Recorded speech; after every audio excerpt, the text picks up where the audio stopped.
Well, there's a huge danger to American children that really might surprise parents. Kids are increasingly becoming victims of human trafficking. What's even more shocking is some of the victims are led into that life by their own families. It's plaguing every corner of our nation. So we have warning signs every family needs to look for in this morning's Family 411.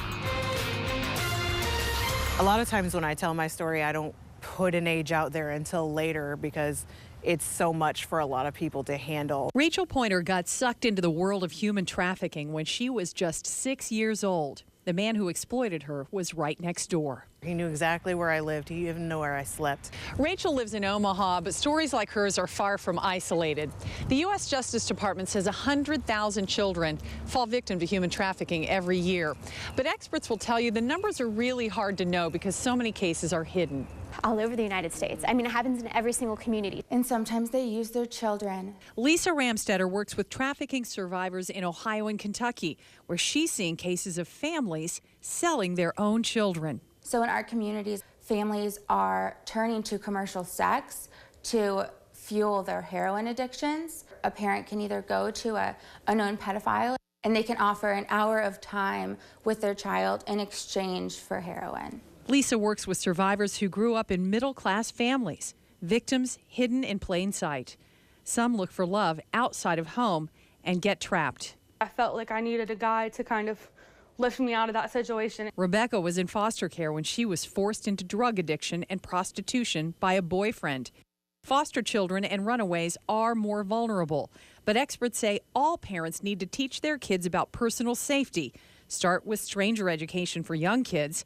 With older kids, talk about healthy relationships. And they say no child should have complete social media freedom. Traffickers are really savvy on social media, and they're very good manipulators. And so they may initially appear to be a boyfriend, somebody who's a model agency, something else, and be recruiting our youth on Facebook. They prey on the most vulnerable members of our society. Some states like Indiana have changed laws to make human trafficking easier to prosecute. And police agencies across the country are stepping up efforts to save young victims. This is video from a raid in Virginia. Trying to locate and assist juveniles who are being used as prostitutes. But they need more eyes. So law enforcement is teaming up with groups like Catholic Charities and the Salvation Army, even truckers and hotel owners, teaching them signs we all should learn to recognize.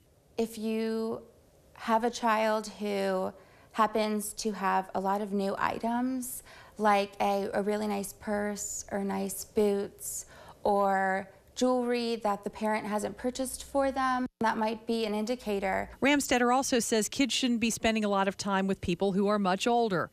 Other signs include poor physical health, lack of control, or other abnormal behavior. An officer who knew those signs saved 18-year-old Christy. He separated myself from my trafficker, and he asked the questions, and he showed that he cared and that he wanted to help. Advocates who help people like Christy believe shining a light on this invisible crime could save young lives, as long as people are willing to speak up.